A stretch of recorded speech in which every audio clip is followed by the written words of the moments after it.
Sejak kapan sih Pak Bapak bergiat di UMKM ini? Kalau bisnis atau usaha seperti ini itu tahun 2009. 2009. Waktu saya masih mahasiswa. Oh, dari mahasiswa udah? Iya, dari kuliah semester akhir. Luar biasa. Biasa Iya, cari iya, iya, mau iya. kerja apa ya sudah coba dulu jualan gitu. Cocok enggak kayak gitu.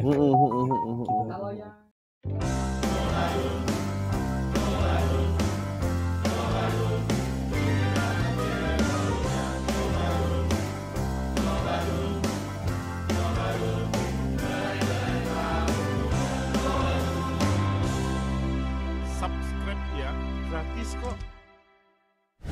Ya, selamat sore Bali. Kita dari Bali, kita sedang ketemu dengan penggiat UMKM yang ada di Bali, yang juga sudah kemana-mana, sudah maling melintang juga UMKM-nya dengan Bapak Joko. dengan Bapak Kurniawan Joko, Joko. dengan Bapak Joko. Jadi Bapak Joko ini memproduksi apa aja Tas Pak? rotan, Tas rotan yang seperti ini, handicraft, kemudian ada daster, ada baju Ada Bali, daster, ada mukena oke. Bali yang produk garment atau fashion wanita. Iya, iya, iya, iya. Nah, itu kita kalau apa namanya?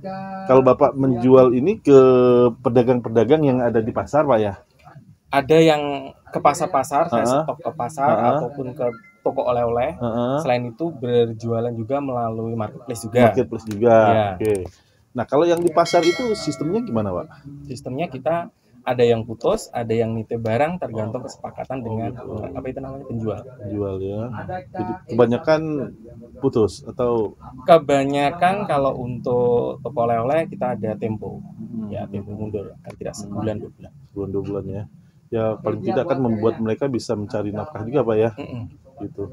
Saya juga dari pasar tadi ada beberapa juga saya beli barang tadi apa Suprati. tukar-tukar daerah mana tadi Pasar kita? Badung, Kumbosari. Iya, Oh, Kuta. Kuta. Oke. Nah, itu kita tukar-tukar barang karena kita ada program juga tukar-tukar barang tadi. Jadi kita menukarkan barang dari A, B, C, D gitu. Oke. Balik ke sini, kalau ini bahan bakunya dari mana, Pak? Bahan baku itu kalau yang masih mentah dari Kalimantan ya, rotan-rotannya. Kemudian kalau ada yang setengah jadi, ada yang dari Lombok, kemudian dirakit menjadi gitu, karena nggak semua juga. Jadi material nggak dari Bali ya sebenarnya ya materialnya. Iya, tidak semuanya ada di Bali. Jadi harus mendatangkan mengambil dari tempat lain. Itu gimana Pak? Kalau materialnya ini sebenarnya bisa nggak sih disediakan di Bali supaya cost-nya bisa tertekan sedikit? Kalau di Bali bahan bakunya karena ini dari alam dan ini sifatnya rotan, Bali nggak banyak ada ya? rotan, jadi kurang bisa. Oh, kurang bisa gitu. ya. Jadi tetap mendatangkan dari luar gitu, untuk bahan-bahan. Iya. Kalaupun ada itu pun terbatas, sedangkan pasar membutuhkan lebih banyak. Ya. Jadi mau nggak mau ambil dari luar. Pak, kalau ini kerajinan tangan ini Bapak meng-hire karyawan atau freelance Pak? Pengrajin. Jadi ada pengrajin. Jadi saya datangkan bahan, mereka yang rakit, mereka yang bikin. Mereka yang bikin, nanti upah dari pembuatan itu Pak. Iya, upah ada buat mereka juga. Iya. Luar biasa. Impact kalau suatu UMKM itu bergulir ya, itu banyak sekali yang ini Pak ya, yang terlibat.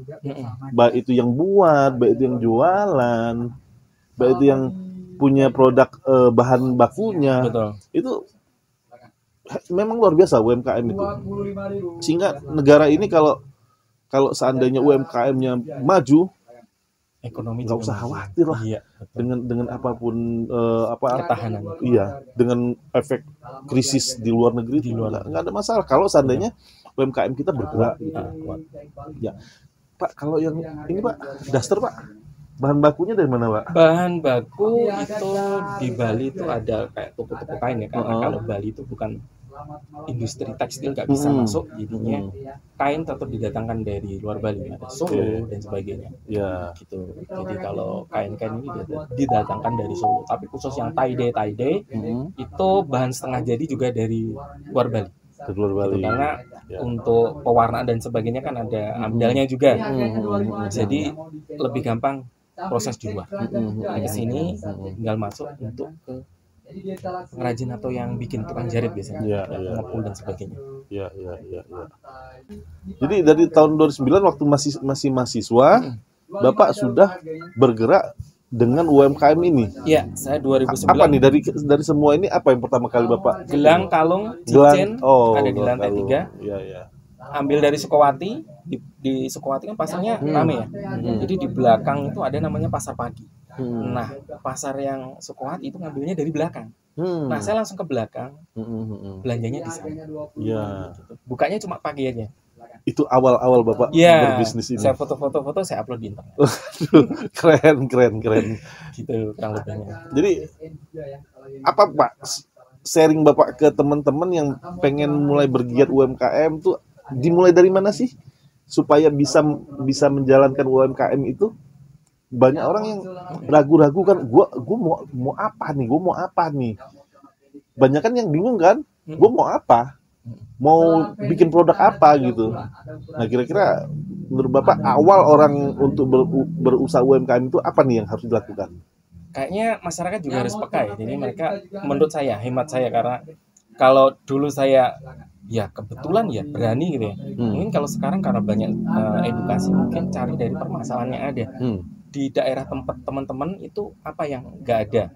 Nah, atau bisa cek, oh ternyata ini lagi rame, bisa cek dari internet, bisa cek dari Instagram, ini lagi rame, ya sudah coba masarin juga, mulai kecil-kecilan, mungkin dari jadi reseller, kita coba untuk menjualnya. Mulai dari reseller dulu, karena kadang kalau UMKM modalnya nggak ada, saya nggak punya modal, siapa yang mau bikinin modal, dan sebagainya kayak gitu. Iya, sebenarnya bisnis itu simple sebenarnya. Betul. Cuma dua teori bisnis itu.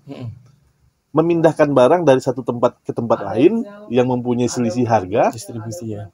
Dipotong dengan beban transportasi dan lain-lain, sisanya adalah profit. Itu memindahkan barang dari satu tempat ke tempat lain, mau dia ekspor, impor atau di dalam negeri sama aja sebenarnya. Yang kedua, bisnis itu membuat produk dari raw material menjadi produk jadi atau setengah jadi. Nah, itu bisnis apapun kesini semua nih. Betul. Memindahkan barang dari tempat ke tempat lain atau membuat produk dari bahan mentah menjadi suatu barang yang bisa digunakan orang. Gitu.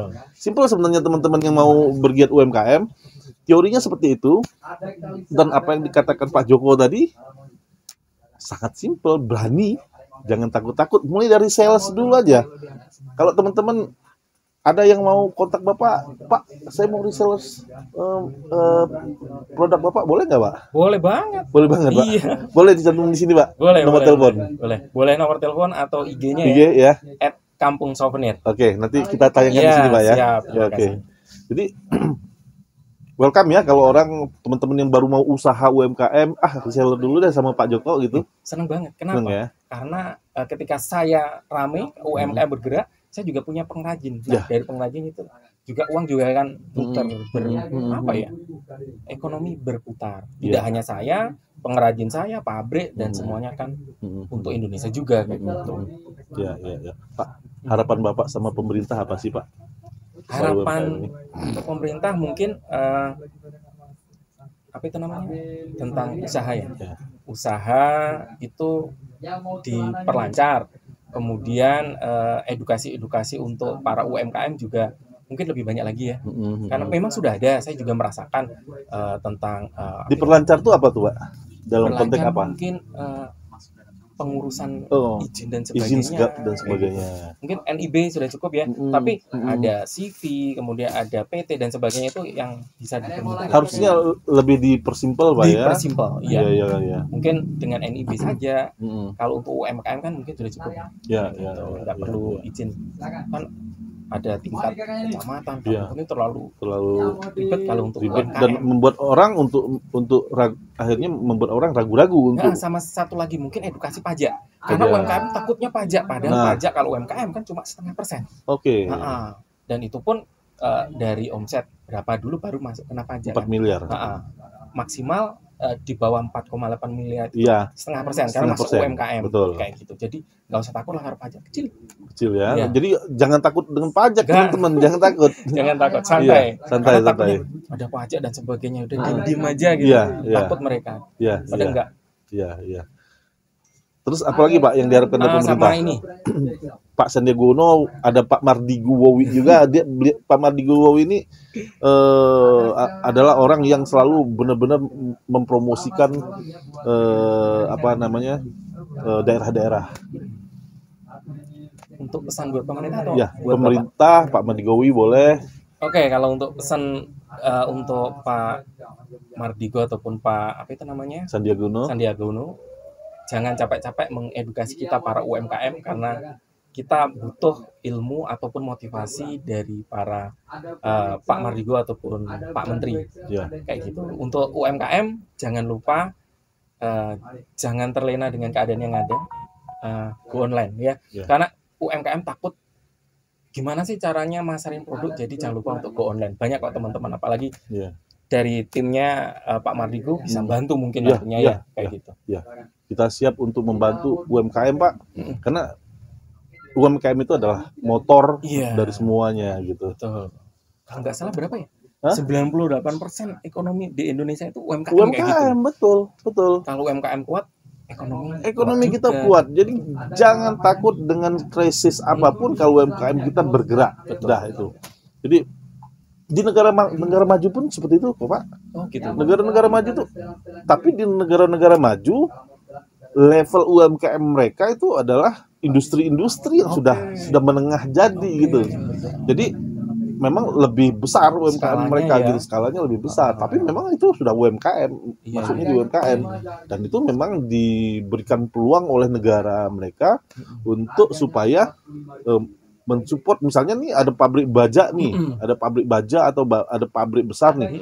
Ini turunannya adalah UMKM. Oke, yang support Ya, mengerjakan apapun itu yang UMKM. dibutuhkan Oleh pabrik besar tadi. pabrik ya. besar tadi, Oke. misalnya bajunya, apanya, terus safety-nya itu UMKM semua Oke. yang membantu. Bayangkan kalau kita begitu banyak industri yang investasi di Indonesia, kalau semua diintegrasikan sama UMKM, kayaknya UMKM Iya. itu Betul. bisa makmur gitu. Betul. Insya Allah. Jadi itu tadi jangan takut. Terus tuh lihat marketplace, arahkan ke sana tuh.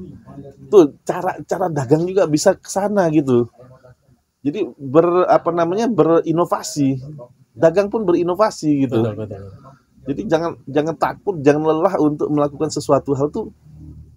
Itu tadi, dagang aja nggak cukup kita jualan-jualan gini di tempat ini, atau marketplace juga sudah mulai harus digiatkan. Karena sekarang marketplace itu 50% hampir pasarnya ada di sana. Iya. Pasarnya ada di marketplace sekarang Iya, ini. iya. Gitu. Ini kira-kira Bapak kalau seandainya antara perbandingan marketplace dengan konvensional penjualan masih berapa persen? 60% online ya, 40% offline. Oh, malahan 60%. Karena saya mulainya dari online. Dari 2009, kemudian ada toko itu sekitar tahun 2014. Oh, berarti followersnya sudah besar nih. Dikit-dikit aja ada Om. Yang penting lancar. Udah centang biru belum? Udah centang biru belum? Masih ngajukan. Masih ngajukan. Mudah-mudahan Itu aja. cepet centang birunya. Siap. Ya, itu aja dari kita dari Bali. Mudah-mudahan saya bersama Pak Joko ini ngobrol-ngobrol tentang UMKM. Mudah-mudahan ini menjadi inspirasi bagi teman-teman dan yang ada di luar sana juga melirik UMKM yang ada di Bali. Mudah-mudahan Bali kembali normal, Amin. Bali kembali seperti sedia kala dan Amin. ekonominya kembali seperti sedia kala dan Bertumbuh. lebih cepat Iya, lagi terima tumbuhnya. kasih. Dan peran pemerintah di sini cukup ditunggu-tunggu sama teman-teman UMKM. Selalu. Ya, Selalu. ya itu aja dari kami. Makasih. Thank you.